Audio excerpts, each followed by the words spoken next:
My name's Philippe Simé. I'm a philosopher and I'm interested in how architecture tells us about our lifestyles. I'll take you to explore the most singular habitats on the planet, to discover the meaning behind them and to share in their riches.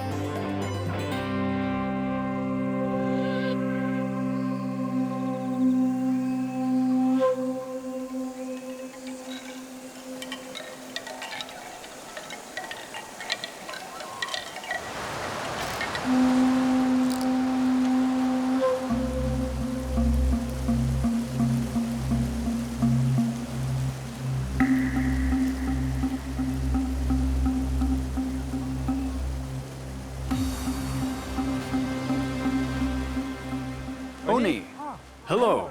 Hello, Philippe. It's a very impressive bridge made of bamboo. We brought the bamboo from my village and built the bridge, as it's the only way to cross the river. Otherwise, we couldn't get to the main village. Is your village far from here? A bit further on. Follow me. Okay, let's go.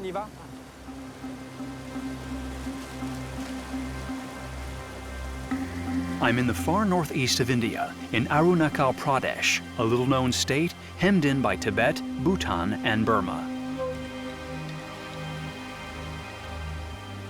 I'm on my way to Pongin, a remote village located in the Siang Valley, deep within a vast forest. To reach the village, it's a 2-hour trek from the bamboo bridge.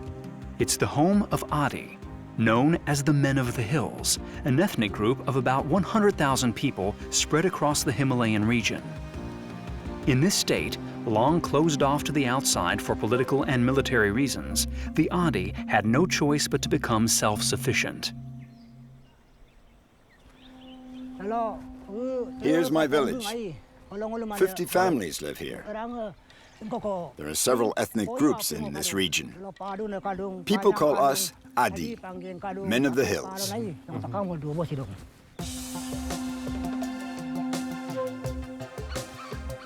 The Adi have learned to live with a local material, bamboo.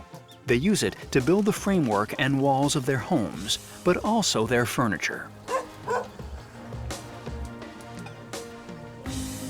The Adi have managed to make use of all the potentials of bamboo and live self-sufficiently, making their isolation a strength.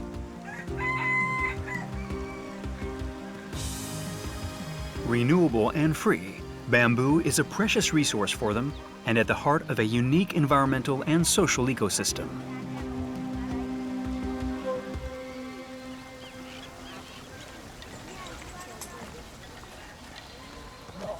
And here's my house.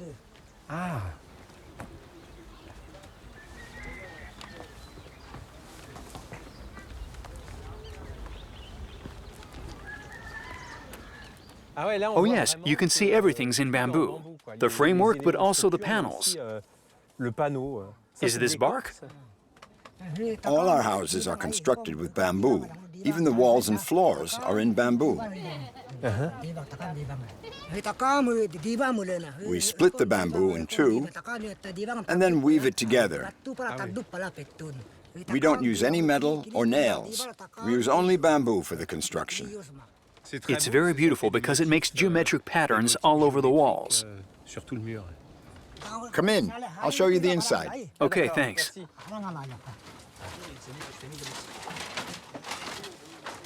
Hello. Hello. We call this room the volume. It's where the hearth is, where we cook, and where we sit in winter. So who shares this house? The first room is my daughter and son-in-law's bedroom. These two rooms are their children's rooms. That's my wife's room, and if we have guests, we put them up in here. I think the bamboo brings a lot of softness and lightness to this house. It makes the house very comfortable because it protects from the wind. So in winter, we feel really snug and safe in here. Another thing I like is you feel as if you're constantly in touch with the outdoors. The bamboo filters noise and light, but without cutting you off from the outside. How about some tea? Sure, I'd love some. Hand me the tongs. Thank you.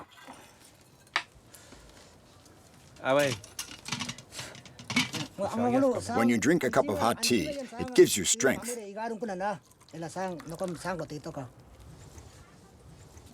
Let's drink together. It's good. It's a very beautiful house. How long have you lived here? Oh, 20 years. 20 years. But every 5 or 6 years, we have to do repairs, because gradually leaks appear in the roof and the house gets damaged in places. Once a house is too damaged, we build a new one. Any bamboo that's still usable, we recycle it into the new house. We only throw away bamboo we can't use. In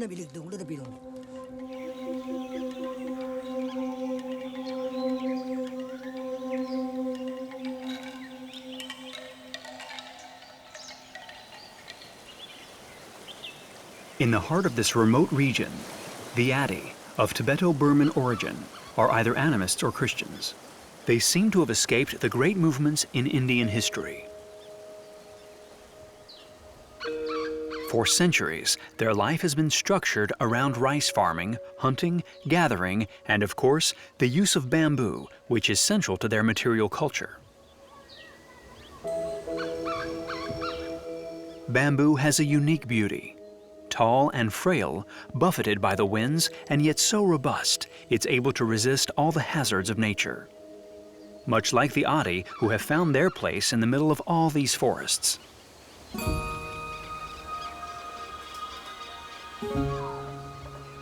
Bamboo has numerous qualities, but the most important is that it grows incredibly fast, from 30 centimeters to 1 meter a day.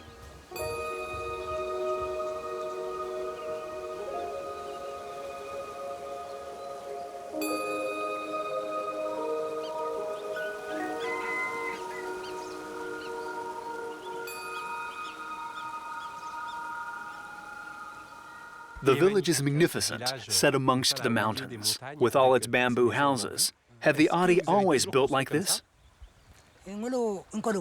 We've always built houses in the way we know how. Sometimes to a T-shaped plan, and sometimes to an L-shaped plan, but always according to our tradition. Yes, I noticed there were two types of houses here. One where the houses have a kind of substructure filled with branches, and another where the house stands on small plates. That's right, two types of house. The one we live in, and the one where we store grain and rice, which is raised. We fix the plates to protect it from rats and snakes. It stops them from climbing up. But have the Adi always used bamboo to build their homes? Construction has always been done with bamboo because it's easy to transport and assemble. And when people get old, they can't carry wood anymore, so it's much easier to use bamboo. Is the survival of the Adi really linked to this natural environment? Yes. Without this natural resource, our people wouldn't be able to survive. We'd have nowhere to live.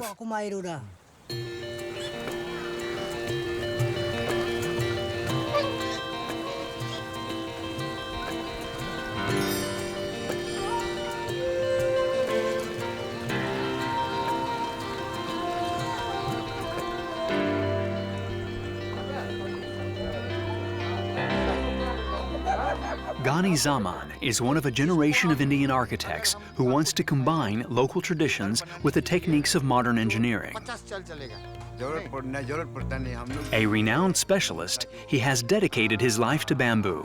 He visits the Adi to learn more and swap knowledge with the people who, since learning how to walk, live for and with bamboo.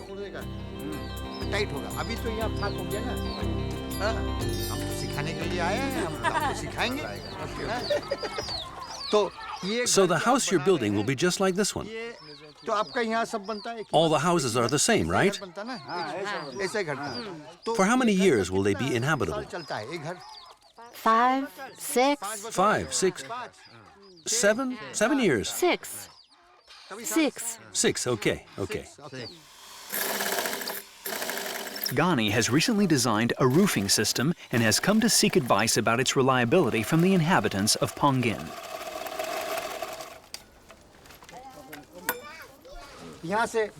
The rain will come in here and go out there. It won't leak inside into the house. And if ever a piece of bamboo breaks, you just have to replace it. Whereas with leaf roofs, the slightest leak and you'll have to change the whole roof. If you use this roofing, it will really be practical for you. And you'll have a lot less effort to make. Do you think this technique could be good if you used it in your village? Yes, it's very interesting. It looks like a very good alternative. We won't have to change the leaves, and we'd save a lot of time. Plus, it'll last much longer. Sure.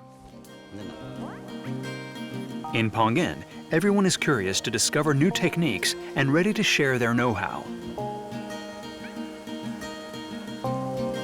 Around the village, there aren't vast bamboo forests, just small plots.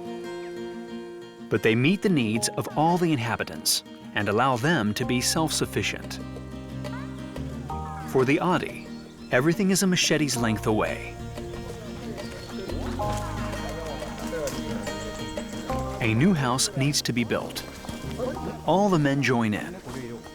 I accompany them to a bamboo plantation on the edge of the village.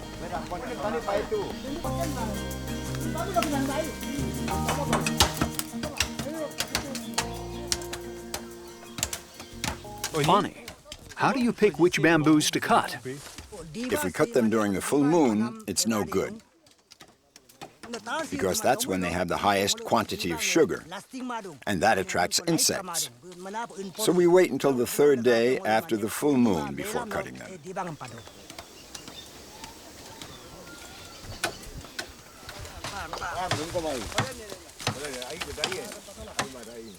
Do you want to try cutting one? Sure, I'd love to. Hey, Okay, let's go. The machete's really sharp. I'm not very accurate. I'm chopping everywhere.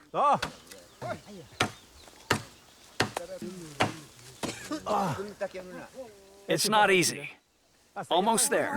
chop at this angle. Like this? Backhand. I thought it was the age of the bamboo that mattered. You can't cut bamboo before it's 2 years old. We can tell its age from its bark. Look at this one. Smooth and clean. So it's a baby bamboo. On the older plants, you can see black marks. As they grow, the bark becomes rougher. To build a house, how many bamboos like this do you need? Because they're really big. We estimate the number of bamboo plants we need instinctively. So, first and foremost, I listen to my heart. But I do know that for a small house, you need about 50. To build a large house, you need about 100.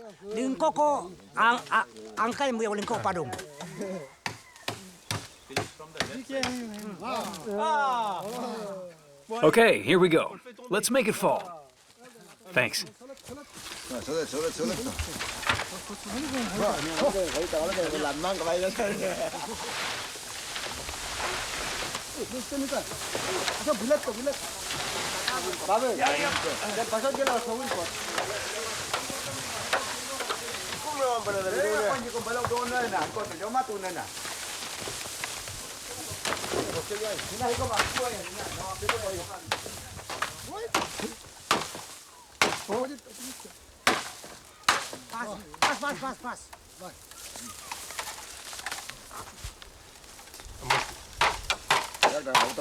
All right, it's not exactly the same.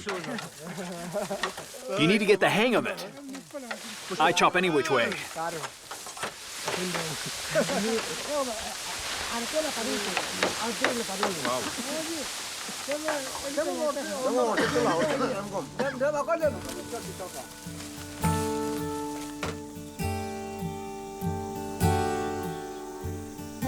Bamboo poles are light and easy to carry. Like worker ants, in less than an hour, we bring back the necessary quantity of bamboo to build the new house.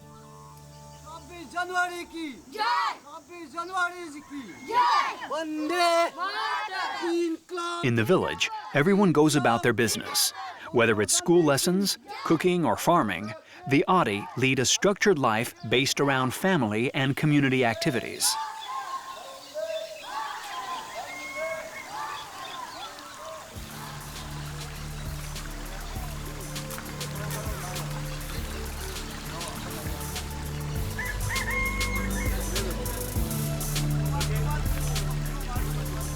Ghani Zaman constructs exclusively in bamboo. The renowned architect has set himself the task of showing that it is possible to reappropriate this rarely used material and to make the pillar of a new type of architecture.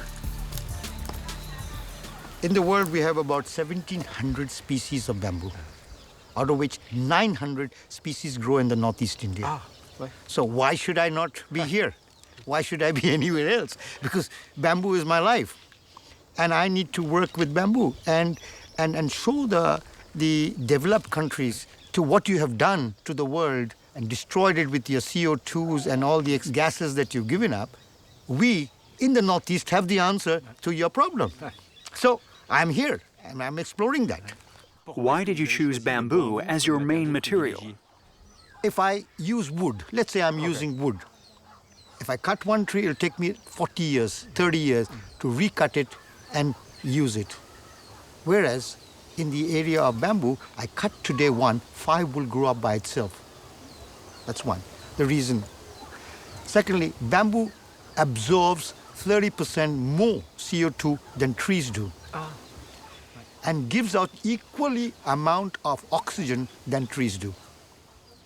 Many people see bamboo as the poor man's wood. So, is it easy to spread the word about its qualities? In the School of Architecture, very specifically, especially in India, other places also, they do not talk about bamboo. Because bamboo is a poor man's timber. Right. And bamboo is used for scrap holding, for painting your building. Besides that, nothing else.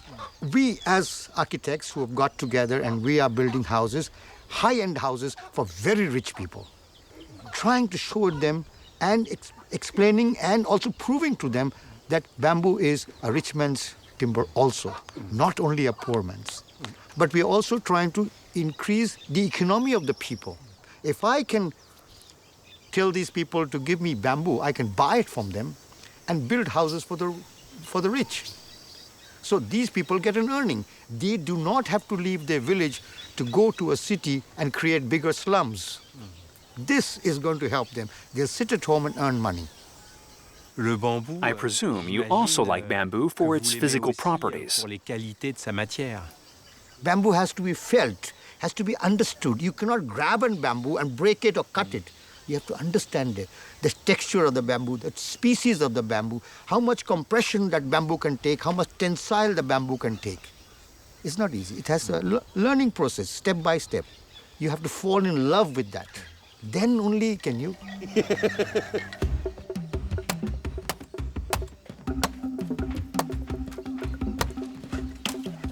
The house is being built for Biling, and it's a genuine collective undertaking.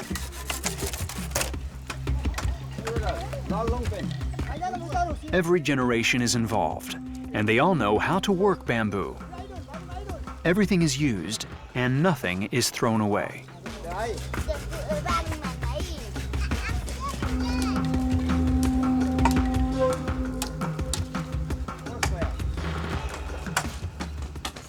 What are they doing there? What they're doing here is splitting the bamboo. And you can see they are going to make it into a flat. This is the flooring. This also will be made into a wall, weaving it into the wall. This is a technique which is it is common to all tribals of Northeast India. Everyone will do it. Because this is one of the most sustainable flooring system or walling system you can get. Okay. Okay, now he'll go to the next one. See the node. The node he breaks here and it goes right to the next node. It's splitting more and more. Because the bamboo has long fibers, unlike wood. Wood has got short fiber. The bamboo has long fiber. Because of the fiber, the tensile of bamboo is very, very good. They've taken the split bamboo and made it into a floor. So this has got the tensile and it's got a springy motion. So you're not actually walking on hard concrete floor. You walk the feet, on the bottom of your feet, you have nerve endings. Right. That gets massaged. A foot massage. Yeah. Then the tying. You can see the tying is being done with cane. With this? This is the skin of the bamboo. They will use it as a rope. But it needs to dry. Yes. And the more they tie it, the more drier it gets, the tighter it will become. I see. Oni, working hard? Everything is tied together like that? As it is, okay? And they will use the palm tree leaf. Those? Yeah. They will use that, and it is very good for waterproofing. It's all local resources. Everything grows right here. Now, if you look at the foundation, it's not very deep foundation. It's a light foundation. You can tell they don't have to dig very deep. They will go in this much into the ground. Just, yeah, about 1 foot down. Now, you can see that they have cut into the U shape. U shape, like this. So they can fix other pieces of bamboo inside. How long does it take them to build a house like this? This one will take about 2 days. 2 days. Is that all? That's all complete, 2 days. Wow. So if you're going to get married and you want to shift in with your wife to a new house for your honeymoon, they will build it for you. 2 days. Yes, boss. Only for you two. Just don't make a racket, huh? Fantastic.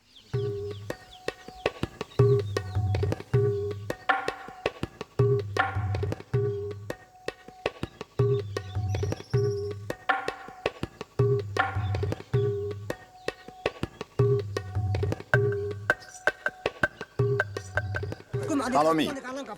It's finished, huh? It's magnificent. Good evening. Good evening. Ah, so you're all dressed up. Yes, it's our feast day dress. It's very beautiful. Really, really nice. Can we see the house? It looks superb from here. Go inside. It's brand new. I'll go take a look. Go on, go on. Go right in. Okay, I'll take a look. You're welcome. Can I go in?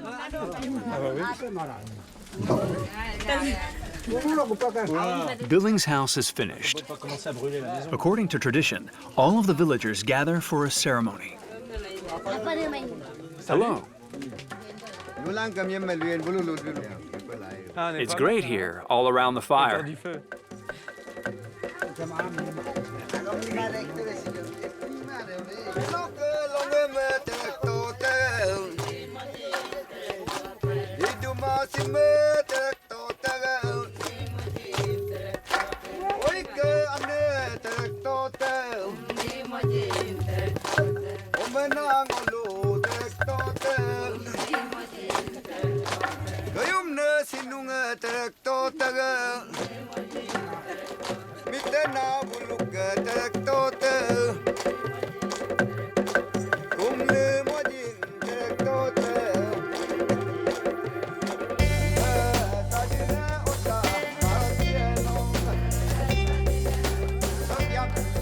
We have much to learn from the lifestyle of the Adi. They have managed to turn their isolation into a real strength by taking advantage of bamboo. With this material alone, natural, long-lasting, and sustainable, they have adapted to their environment.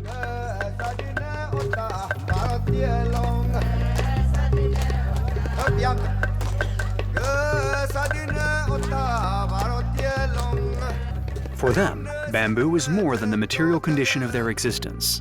It's also central to an authentic way of life, more respectful of nature and of mankind.